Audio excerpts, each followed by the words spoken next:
Lawrence Phillips vanished from the NFL spotlight. One day he was a first-round pick with a bright future. The next, he was gone. No headlines, no jersey sales, no second chances. Just silence. But what happened next shocked everyone. You thought you knew the story of another troubled athlete who threw it all away. But this is something else.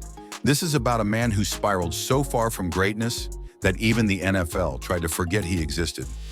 So ask yourself, how does a top draft pick disappear from the league and end up in prison? What demons followed him off the field? And why is his tragic ending one of the darkest the NFL has ever seen? This is the untold story of Lawrence Phillips. Lawrence Phillips was born in Little Rock, Arkansas in 1975, but his real story began in the foster system of California. Shuffled between group homes and juvenile centers, Lawrence didn't grow up. He survived. Violence was his language. Anger was his armor. But he had one outlet, football. And when he played, something changed. Coaches saw it immediately. He was fast, powerful, relentless. At just 18, he was recruited by one of the most dominant college football programs in history, the Nebraska Cornhuskers. Under head coach Tom Osborne, Phillips thrived on the field. In 1994, he helped Nebraska win a national championship.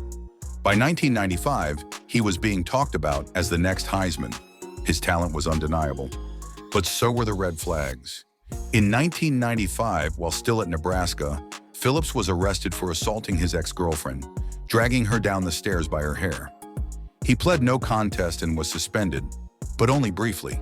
Just weeks later, Osborne reinstated him. Why? Because the team needed him. That season, Phillips played in the Fiesta Bowl and helped Nebraska win another national title. Tension begins here. What happens when winning becomes more important than accountability? When the culture of football protects talent over character? Despite the controversy, NFL scouts were still captivated by Phillips's potential.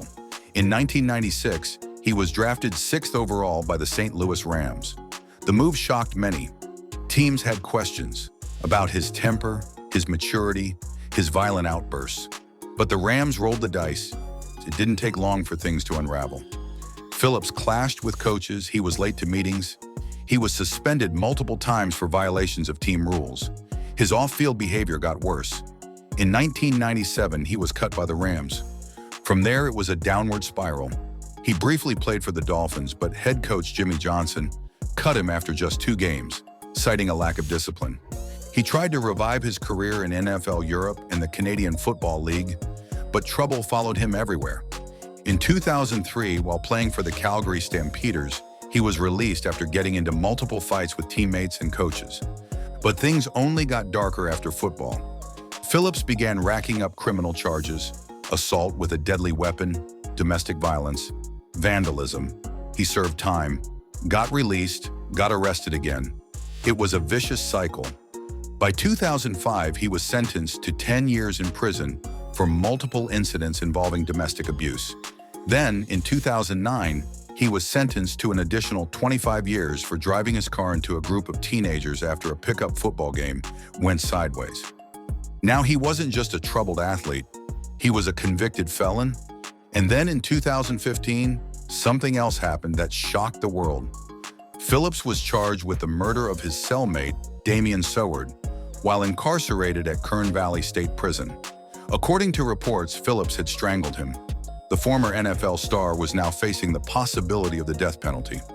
A man once labeled as the next great running back of his generation now stared down the reality of dying behind bars.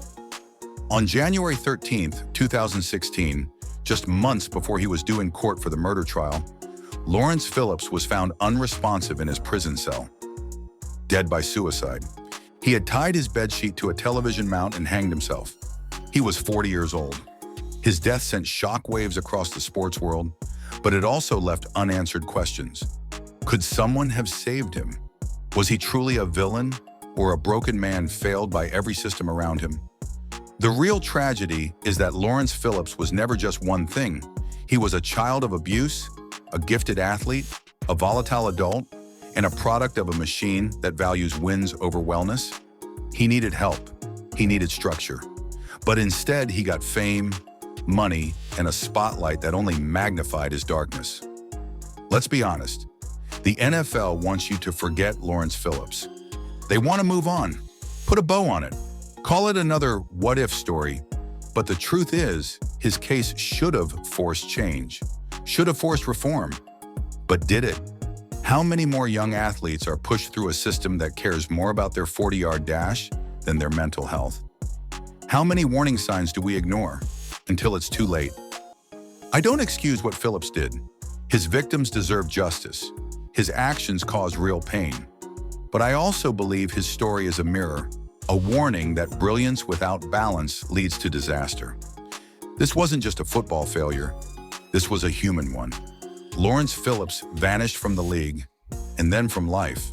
What happened next shocked everyone, but maybe it shouldn't have. This is what happens when we glorify talent and ignore trauma. So what do you think? Was Lawrence Phillips beyond saving, or was he abandoned when he needed help most? Let us know in the comments, and if these kinds of raw, untold stories matter to you, subscribe to NFL Unwritten, because we're not just talking about touchdowns, we're talking about truth.